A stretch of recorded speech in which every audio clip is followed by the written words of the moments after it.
ሰላም እንዴት አላችሁ? የኢትዮ ታይምስ ቤተሰቦቻችን ለሰዓቱ የተመረጡ አዳዲስ መረጃዎችን ይዘንላችሁ ቀርበናል። ከመረጃዎቻችን መካከልም በሳዑዲ አረቢያ በተለያዩ እስር ቤቶችና ማቆያ ማዕከላት የነበሩ ከ17000 በላይ ዜጎች ከመስከረም ወር ጀምሮ ወደ ሀገራቸው መመለሳቸውን የውጭ ጉዳይ ሚኒስቴር ማስታወቁን፣ የብሔራዊ መረጃና ደህንነት አገልግሎት በተቀናጀ መንገድ ህገወጥ የውጭ ምንዛሬ አሻጥሮችን ሲፈጽሙ ተደረሰባቸው ያላቸውን 112 ተጠርጣሪዎች በቁጥጥር ስር እንዳዋለ መገለጹ፣ በዳውሮ ዞን በርካታ ህዝብ በወባ በሽታ እየሞተ እንደሆነና ጤና ጣቢያዎች ሞልተው ህዝቡ ዛፍ ስር ተኝቶ እየታከመ እንደሆነ መሰማቱ፣ የኦሮሚያ ክልላዊ መንግስት በቅርቡ አዲስ ባዋቀረው ምስራቅ ቦረና ዞን ከዛሬ ጠዋት ጀምሮ መምህራንን ጨምሮ በመንግስት ሰራተኞች ተቃውሞ እንደተቀሰቀሰ መገለጹ፣ በኦሮሚያ ክልል ሆሮ ጉዱሩ ወለጋ ዞን ሱሉለ ፍንጫ ወረዳ ታጣቂዎች ትናንት እሁድ ምሽት 4 ሰዓት ገደማ በፈጸሙት ጥቃት የፊንጫ ስኳር ፋብሪካ ንብረት የሆነ ማሽንና ሌሎች ንብረቶችን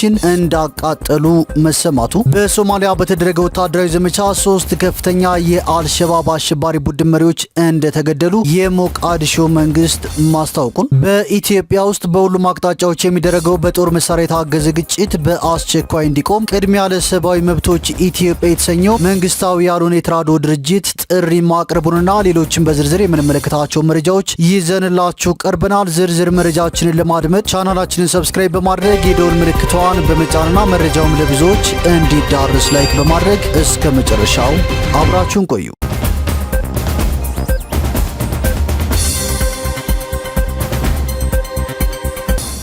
ወደ መጀመሪያው መረጃችን ስናልፍ የኦሮሚያ ክልላዊ መንግስት በቅርቡ አዲስ ባዋቀረው ምስራቅ ቦረና ዞን ከዛሬ ጠዋት ጀምሮ መምህራንን ጨምሮ በመንግስት ሰራተኞች ተቃውሞ እንደተቀሰቀሰ ተሰምቷል። በዞኑ የመንግስት ሰራተኞች ተቃውሞ የተቀሰቀሰው የክልሉ መንግስት የመስከረምና የጥቅምት ወራት ሰራተኞችን ደሞዝ ካለመክፈሉ ጋር በተያያዘ እንደሆነ ምንጮች ነግረውናል ሲል ዋዜማ ዘግቧል። ከፍተኛ ተቃውሞ ከተቀሰቀሰባቸው ወረዳዎች መካከል አሬሮ ጎሮ ወረዳ አንዷ መሆኗን የጠቀሱት ምንጮች በዚህች ወረዳ ትምህርት ቤቶችና ሌሎች መንግስት መስሪያ ቤቶች ዝግ ሆነው መዋላቸውን ተናግረዋል። ዋዜማ በጉዳዩ ዙሪያ አነጋገርኳቸው ያላቸው ምንጮች እንደተናገሩት የዞኑ አስተዳደር ለሁሉም ሰራተኞቹ የሁለቱን ወራት ደሞዝ ያልከፈለው ዞኑ በቅርቡ እንደ አዲስ በመዋቀሩ ምክንያት ሳይሆን እንዳልቀረ መስማታቸውን አስረድተዋል። በጉዳዩ ዙሪያም ተጨማሪ ማብራሪያ ለመጠየቅ ለምስራቅ ቦረና ዞን ዋና አስተዳዳሪ አብዲ ረዛቅ ሁሴን ጅብሪል በእጅ ስልካቸው በተደጋጋሚ ቢደወልም ስልካቸው ሊነሳ ባለመቻሉ ለጊዜው ሀሳባቸውን ማካተት እንዳልተቻለ ዋዜማ ጨምሮ ዘግበዋል። ወደ ቀጣዩ መረጃችን ስናልፍ በኦሮሚያ ክልል ሆሮ ጉዱሩ ወለጋ ዞን ሱሉለ ፍንጫ ወረዳ ታጣቂዎች ትናንት እሁድ ምሽት 4 ሰዓት ገደማ በፈጸሙት ጥቃት የፊንጫ ስኳር ፋብሪካ ንብረት የሆነ ማሽንና ሌሎች ንብረቶችን ማቃጠላቸውን ዋዜማ ዘግቧል። ዋጋው 35 ሚሊዮን ብር ይገመታል የተባለው ማሽን ጆንደር የተሰኘ የሸንኮራ አገዳ ሰብስቦ ወደ ፋብሪካ የሚያስገባ እንደሆነም ምንጮች ነግረውናል ሲል ዘገባው አትቷል። ታጣቂዎቹ እያንዳንዳቸው በግምት 12 ሚሊዮን ብር ዋጋ ያላቸው 3 የፋብሪካውን ሎንግ ቤዝ ቶዮታ ተሽከርካሪዎች አቃጥለው ከጥቅም ውጭ ማድረጋቸውም ነው የተገለጸው። ታጣቂዎቹ በዕለቱ በስራ ላይ ከነበሩ 60 ያክል የፋብሪካው ሰራተኞች የእጅ ስልኮችን ነጥቀው መውሰዳቸውንም ምንጮች ገልጸዋል። ታጣቂዎቹ ይህንን ጥቃት የፈጸሙት ከፋብሪካው 8 ኪሎ ሜትር ርቀት ላይ ፋብሪካው ሸንኮራ አገዳ ከሚያለማበት ቪሌጅ ኢ የተሰኘ ቦታ እንደሆነም ተነግሯል። ወደ ቀጣዩ መረጃችን ስናልፍ በሶማሊያ በተደረገ ወታደራዊ ዘመቻ 3 ከፍተኛ የአልሸባብ አሸባሪ ቡድን መሪዎች መግደሉን የሞቃዲሾ መንግስት አስታውቋል። ከተገደሉት መካከል በባኩል ግዛት በሚፈጸሙ የሽብር ጥቃቶች ቀንደኛ አቀነባባሪው መሐመድ አብዲ መሐመድ ኑር ይገኝበታል ተብሏል። የሶማሊያ መንግስት እንደገለጸው በባኩልና ቤ ግዛቶች በርካታ ንጹሃን የገደለው መሐመድ በቅጽል ስሙ ጎፎ የተባለው ግለሰብ በአባል መንደር በተደረገ ልዩ ዘመቻ መገደሉ ነው። ያህዬ ወይም አቡ ካሊድና ሻሪፍ አሚር የተባሉ ተጨማሪ ቁልፍ የሽብር ቡድኑ አባላት በዘመቻው መገደላቸውንም የሞቃዲሾ ወታደራዊ ኃላፊዎች አክለው ተናግረዋል። የሶማሊያ መከላከያ ሚኒስቴር አልሸባብን የመመንጠር ዘመቻው ተጠናክሮ የሚቀጥል ሲሆን ቡድኑ ጨርሶ እስካልጠፋ ድረስም ሰላም እንደማይኖር በመግለጫው አመላክተዋል።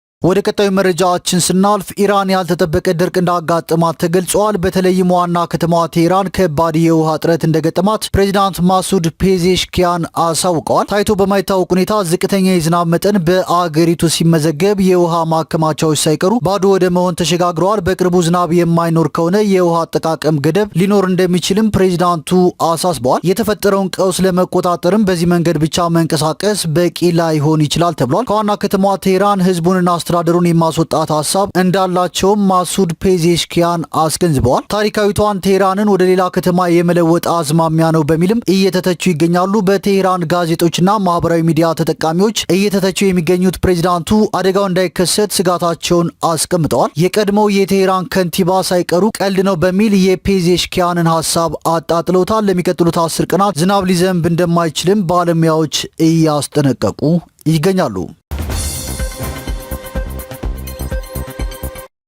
ወደ ቀጣዩ መረጃችን ስናልፍ አፍሪካ ህብረት እየተባባሰ ለመጣው የማሊ ቀውስ ዓለም አቀፍ ምላሽ እንዲሰጥ አሳስቧል። የአፍሪካ ህብረት በማሊ እየተባባሰ የመጣውን የጸጥታና የሰብአዊ ቀውስ ተከትሎ አስቸኳይ ዓለም አቀፍ ጣልቃ ገብነት እንዲደረግ ጠይቋል። አሸባሪ ቡድኖች የነዳጅ አቅርቦቶችን በመዝጋታቸው ሰላማዊ ዜጎችን ለችግር መዳረጋቸው ተነግሯል። የአፍሪካ ህብረት የንጹሃን ዜጎች መገደልና የ3 ግብፃውያንን አፈና አውግዞ በአስቸኳይ እንዲፈቱም ጠይቋል። የአፍሪካ ህብረት በሳሄል አካባቢ ለሚታ ሽብርተኝነት የተቀናጀ ዓለም አቀፍ ምላሽ እንዲሰጥም ግፊት እያደረገ ይገኛል። የማሊ መንግስትና ህዝብ ለሰላም መረጋጋትና ልማት በሚያደርጉት ትግል ህብረቱ ከጎናቸው ለመቆም ቃል በመግባትም አጋርነቱን አረጋግጧል። ወደ ቀጣዩ መረጃችን ስናልፍ የአሜሪካ ሴኔት ለ40 ቀናት የቆየውን የፌዴራል ሰራተኞችን ከስራ ያስወጣውን የምግብ እርዳታ እንዲዘገይና የአየር ጉዞን ያስቀረውን መዘጋት ለማቆም ያለመ ረቂቅ ህግ አቅርቧል። ሴናተሮች የፌዴራል መንግስትን እስከ ጥር 30 የሚደጉምና የ3 ዓመት ሙሉ የድጋፍ ህግጋትን የሚያካትት በህዝብ ተወካዮች ምክር ቤት የጸደቀ ረቂቅ ህግ አቅርበዋል። ሴኔቱ በመጨረሻ የተሻሻለውን ረቂቅ ህግ ቢያጸድቅ እንኳን የግድ በህዝብ ተወካዮች ምክር ቤት ጸድቆ ለፕሬዚዳንት ዶናልድ ትራምፕ ፊርማ መላክ አለበት። ይህም ሂደት ብዙ ቀናት ሊወስድ ይችላል ተብሏል። ከጥቂት ዲሞክራቶች ጋር በተደረገ ስምምነት ሪፐብሊካኖች ድጎማዎችን ለማራዘም በታህሳስ ወር ድምፅ ለመስጠትም ተስማምተዋል። ዝቅተኛ ገቢ ያላቸው አሜሪካውያን የግል የጤና መድህን ለመክፈል የሚያግዙትና በአመቱ መጨረሻ የሚያበቁት ድጎማዎች ዲሞክራቶች ቅድሚያ ሰጥተው ሲከራከሩባቸው የቆዩ ጉዳዮች ናቸው። ረቂቅ ህጉ የፌዴራል ኤጀንሲዎች ሰራተኞችን እስከ ጥር 30 ከስራ እንዳያባርሩ የሚከለክል ሲሆን ይህም ለፌዴራል ሰራተኛ ማህበራትና አጋሮቻቸው ትልቅ ድል ነው ተብሏል። እንደ ፌዴራል መዛግብት ከሆነ ትራምፕ ሁለተኛ የስልጣን ዘመናቸውን ሲጀምሩ 2.2 ሚሊዮን ሲቪሎች ለፌዴራል መንግስት ሲሰሩ ነበር። በትራምፕ ሰራተኞችን የመቀነስ እቅድ ምክንያት ቢያንስ 300,000 ሰራተኞች በዚህ ዓመት መጨረሻ ከመንግስት እንደሚለቁም ይጠበቃል ሲል ሮይተርስ ዘግቧል።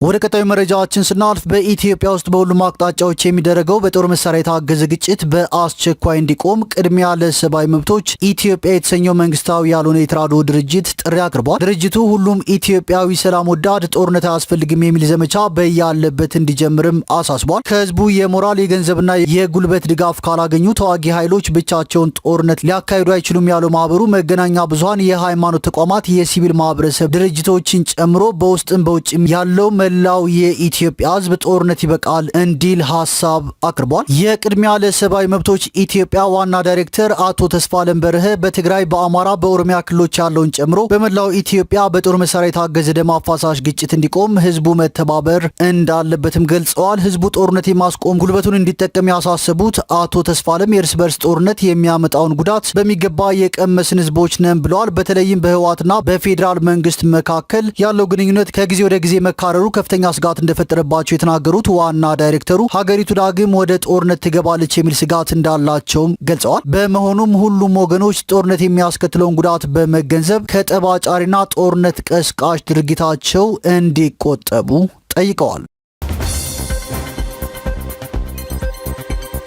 ወደ ቀጣዩ መረጃችን ስናልፍ በዳውሮ ዞን በርካታ ህዝብ በወባ በሽታ ህይወቱ እያለፈ እንደሆነ ተሰምቷል። ጤና ጣቢያ ሞልቶ ህዝቡ ዛፍ ስር ተኝቶ እንደሚታከምም ታውቋል ሲል መሰረት ሚዲያ ዘግቧል። በደቡብ ምዕራብ ኢትዮጵያ ክልል ከሚገኙ 6 ዞኖች መካከል አንዱ በሆነው የዳውሮ ዞን ውስጥ በቅርብ ዓመታት ታይቶ የማይታወቅ ከፍተኛ የወባ ወረርሽኝ ተከስቶ የበርካታ ሰው ህይወት እያለፈ መሆኑ ታውቋል። መሰረት ሚዲያ ከአካባቢው ነዋሪዎች ያገኙት ባለው መረጃ መሰረት በተለይ በዞኑ ጌና ወረዳ ውስጥ የወባ ወረርሽኙ ብዙ ሰውን ሞት እየነጠቀ ይገኛል ሲል ገልጿል። በአካባቢው ከ80 ሺህ በላይ ህዝብ የሚያስተናግድ አንድ የጤና ጣቢያ ብቻ እንዳለ የታወቀ ሲሆን ህብረተሰቡ በከፍተኛ ሁኔታ በወባ ወረርሽኝ መጠቃቱን ተከትሎ ከአቅም በላይ ሁኔታ መፈጠሩም ታውቋል። ይሁንና የዞኑም ሆነ የክልሉ መንግስት ዝምታን መርጧል በማለት ነዋሪዎቹ ይናገራሉ። ወረርሽኙ ከጀመረውም ወር እንደሞላው ተገልጿል። ከዚህ በፊት ከ1-2 ዓመት ጀምሮ ለተከታታይ ዓመታት የወባ ወረርሽኝ በአካባቢው ተከስቶ ጊዜያዊ መፍትሄ እንጂ በዘላቂነት የወባ ወረርሽኙን ለማጥፋት ዞኑ ሆነ ክልሉ ትኩረት አድርገው እንዳልሰሩበት ተገልጿል። አሁን ተመልሶ መጥቷል በማለትም አስረድተዋል። አንድ የህክምና ባለሙያ የሞት ቁጥሬን ያክል ነው ብዬ ለመግለጽ ባልችልም ሰው ሳይሞትና ሳይቀበርበት የሚቀር ቀን የለም ሲሉ ገልጸዋል። በጣም የሚያሳዝነው በወረዳው አንድ ጤና ጣቢያ ብቻ ያለ ሲሆን በቂ የሰው ኃይልና የመመርመሪያ መሳሪያ እንዲሁም በቂ የመድኃኒት አቅርቦት እንኳን የለውም ሲሉ መናገራቸውን መሰረት ሚዲያ ጨምሮ ዘግቧል። የዳውሮ ዞን እስካሁን በጉዳዩ ዙሪያ የሰጠው ቀጥተኛ ምላሽ ባይኖርም የጤና ተቋማት የተሻለ አገልግሎት መስጠት እንዲችሉ ተገቢ የሆነ የድጋፍና ክትትል ስራ ወሳኝ እንደሆነ ከ2 ቀን በፊት በኮሙኒኬሽን ገጹ በኩል አስታውቆ ነበር። ወደ ቀጣዩ መረጃችን ስናልፍ የብሔራዊ መረጃና ደህንነት አገልግሎት በተቀናጀ መንገድ ህገወጥ የውጭ ምንዛሪ አሻጥሮችን ሲፈጽሙ ተደረሰባቸው ያላቸውን 112 ተጠርጣሪዎች በቁጥጥር ስር መዋላቸውን ገልጿል። የብሔራዊ መረጃና ደህንነት አገልግሎት ከፋይናንስ ደህንነት አገልግሎት፣ ከኢትዮጵያ ፌዴራል ፖሊስ፣ ከክልል የጸጥታ አካላት ጋር በመሆን በህብረተሰቡ ጥቆማ በፋይናንስ አሻጥር ላይ በተሰማሩ አካላት ላይ ስምሪት መደረጉን አመልክቷል። በዚህም 112 ኢትዮጵያውያንና የተለያዩ የውጭ ሀገር ዜግነት ያላቸው ተጠርጣሪዎች በቁጥጥር ስር መዋላቸውን ገልጿል። ከህገወጥ ተግባሩ ጋር ትስስር የነበራቸው 519 የባንክ አካውንቶች መታገዳቸውን፣ የተለያዩ ኤግዚቢቶች መያዛቸውንም ጠቅሷል። ህገወጥ ሐዋላዎች፣ የገንዘብ ዝውውሮች፣ የውጭ ምንዛሪ ስወራዎች፣ የግብር ስወራዎች፣ ህገወጥ ገንዘብን ህጋዊ የማስመሰልና ሌሎች ተመሳሳይ ወንጀሎች በአገር ኢኮኖሚ ላይ ከፍተኛ ጉዳት ሲያስከትሉ እንዲሁም አሸባሪዎችንና የታጠቁ ቡድኖችን ለመደገፍ ሲውሉ መቆየታቸውን አመልክቷል። በተለይም ህገወጥ በሆኑ ዓለም አቀፍ የገንዘብ አስተላላፊ ድርጅቶች፣ ህገወጥ የውጭ ምንዛሪ ማስተላለፊያ መተግበሪያዎች፣ የክሪፕቶ ከረንሲ መተግበሪያዎች፣ ህገወጥ የሐዋላ አዘዋዋሪዎችና ደላላዎች፣ በውጭና ገቢ ንግድ ላይ አሻጥር የፈጸሙ አስመጪዎችና ላኪዎች እንዲሁም ህጋዊ ንግድ ሳይኖራቸው በህገወጥ ሐዋላ ላይ በመሰማራት ከፍተኛ ገንዘብ በማንቀሳቀስ በአገር ኢኮኖሚ ላይ ከፍተኛ ጉዳት ባደረሱ አካላት የማያዳግም ህጋዊ እርምጃ መወሰዱን ጠቁሟል። በተለያዩ ዓለማት የሚገኙ ኢትዮጵያውያን የሚልኩት ከፍተኛ የውጭ ምንዛሬ ወደ አገር ውስጥ እንዳይገባ የብሔራዊ ባንክን መመሪያ በሚጥስ ሁኔታ በአገር ኢኮኖሚ ላይ ከፍተኛ ጉዳት ሲያስከትሉ የቆዩ ህጋዊ ፈቃዳቸው በፈጸሙት ተደጋጋሚ ጥፋት በኢትዮጵያ ብሔራዊ ባንክ የተሰረዘባቸው ዓለም አቀፍ የሐዋላ አስተላላፊዎችና ህገወጥ የሐዋላ ድርጅቶችም እርምጃው እንደተወሰደባቸው አሳውቋል። በተጨማሪም በአገር ውስጥ ህገወጥ የውጭ ምንዛሪ ማስተላለፊያ መተግበሪያዎችን በመጠቀም ሀብትን ከሀገር በማሸሽ ላይ ያሉ ድርጅቶች ባለቤቶችም በቁጥጥር ስር እንደዋሉ አመልክቷል። የብሔራዊ ባንክ ህግን በሚጥስ ሁኔታና ያለምንም ፈቃድ የክሪፕቶ ከረንሲ መተግበሪያን በመጠቀም በህገወጥ መንገድ የውጭ ምንዛሬን ሲያዘዋውሩ የነበሩ አካላት ላይም እርምጃ እንደተወሰደ አመልክቷል። አሁንም የሚወሰደው እርምጃ ተጠናክሮ እንደሚቀጥል አገልግሎቱ በመግለጫው አሳውቋል። ወደ ቀጣዩ መረጃችን ስናልፍ በሳውዲ አረቢያ በተለያዩ እስር ቤቶችና ማቆያ ማዕከላት የሚገኙ ከ17000 በላይ ዜጎች ከመስከረም ወር ጀምሮ ወደ ሀገራቸው መመለስ መቻሉን የውጭ ጉዳይ ሚኒስቴር አስታውቋል። ሚኒስቴሩ ዛሬ ህዳር 1 ቀን 2018 ዓ.ም ባወጣው መግለጫ ከውጭ ግንኙነት ቁልፍ ስራዎች አንዱ የዜጋ ተኮር ዲፕሎማሲ መሆኑን ገልጾ ሚኒስቴር መስሪያ ቤቱ ፖሊሲውን በአግባቡ ለመተግበር ትኩረት ሰጥቶ እየሰራ እንደሚገኝ ገልጿል። በዚህም በሳውዲ አረቢያ በተለያዩ እስር ቤቶችና ማቆያ ማዕከላት የሚገኙ ከ17000 በላይ ዜጎች ከመስከረም 5 ቀን 2018 ዓ.ም ጀምሮ ወደ አገራቸው መመለስ መቻሉን ጠቁሟል። በተመሳሳይ በየመን በአስቸጋሪ ሁኔታ ውስጥ ይኖሩ የነበሩ 36 ዜጎች ወደ አገራቸው እንዲመለሱ መደረጉን ያስታወቀው መግለጫው ሌሎችንም አስፈላጊውን የሰነድ ማጣራት በማድረግ የጉዞ ሰነድ በማዘጋጀት ወደ አገራቸው ለመመለስ ከኢሚግሬሽንና ዜግነት አገልግሎት፣ ከብሔራዊ መረጃና ደህንነት አገልግሎት እንዲሁም ከዓለም አቀፉ የፍልሰተኞች ድርጅት ጋር በመቀናጀት እየተሰራ መሆኑን አመልክቷል። በተጨማሪም በማይናማር፣ ላኦስና ካምቦዲያ እንዲሁም በሌሎች ሀገራት በተመሳሳይ አስቸጋሪ ሁኔታ ውስጥ የሚኖሩ ዜጎችን የመመለስ ጥረቱ እንደቀጠለ ነው ብሏል። ሚኒስቴሩ በመግለጫው አክሎም ባለፉት 4 ዓመታት በተለያዩ የመካከለኛ ምስራቅ የአፍሪካና እንደ ማይናማር ያሉ የእስያ ሀገራት በአስቸጋሪ ሁኔታ ውስጥ ይኖሩ የነበሩ ከ500 ሺህ በላይ ዜጎችን ወደ አገራቸው እንዲመለሱ ማድረግ መቻሉን ጠቁመዋል። ወደ መጨረሻው መረጃችን ስናልፍ የቢቢሲ ዋና ዳይሬክተርና የዜና ስራ አስፈጻሚ በትራምፕ ዙሪያ በተሰራ ዘጋቢ ፊልም ምክንያት ስራቸውን እንደለቀቁ ተሰምቷል። ለ5 ዓመታት በኃላፊነት የቆዩት ዋና ዳይሬክተሩ ዴቪ በበርካታ ውዝግቦችና የአድሏዊ ክሶች ጫና በርትቶባቸው ነበር። ዘቴሌግራፍ ባለፈው ሰኞ ሾልኮ የወጣ ውስጣዊ ማስታወሻ ዝርዝርን ያተመ ሲሆን ዘገባው 2 የፕሬዚዳንት ትራምፕ ንግግሮችን ቆርጦ በመቀጠል የ2021 የካፒቶል ሂል አመፅ እንደደገፉ አድርጎ ማሳየቱን ጠቁሟል። የዩናይትድ ኪንግደም የፖለቲካ መሪዎች የስራ መልቀቅ ዜናውን ለውጥ ለማምጣት መንገድ ይመራል የሚል ተስፋ ሲይዙ ትራምፕ ደግሞ ውሳኔውን ተቀብለዋል። የቢቢሲ ዋና ዳይሬክተሩና የዜና ስራ አስፈጻሚ በአንድ ቀን ስራ መልቀቃቸው ታይቶ የሚታወቅ አይደለም ተብሏል። ውሳኔያቸውን እሁድ ምሽት ያሳወቁት ቲም ዴቪ እንደ ሁሉም የህዝብ ድርጅቶች ሁሉ ቢቢሲን ፍጹም አይደለም፣ ሁሌም ቢሆን በራችን ክፍት ነው፣ ግልጽና ተጠያቂ መሆን አለብንም ብለዋል። ይሄ ብቸኛው ምክንያት ባይሆንም ወቅታዊው የቢቢሲ ኒውስ ውዝግብ ለውሳኔ አስተዋጽኦ አድርጓል ሲሉ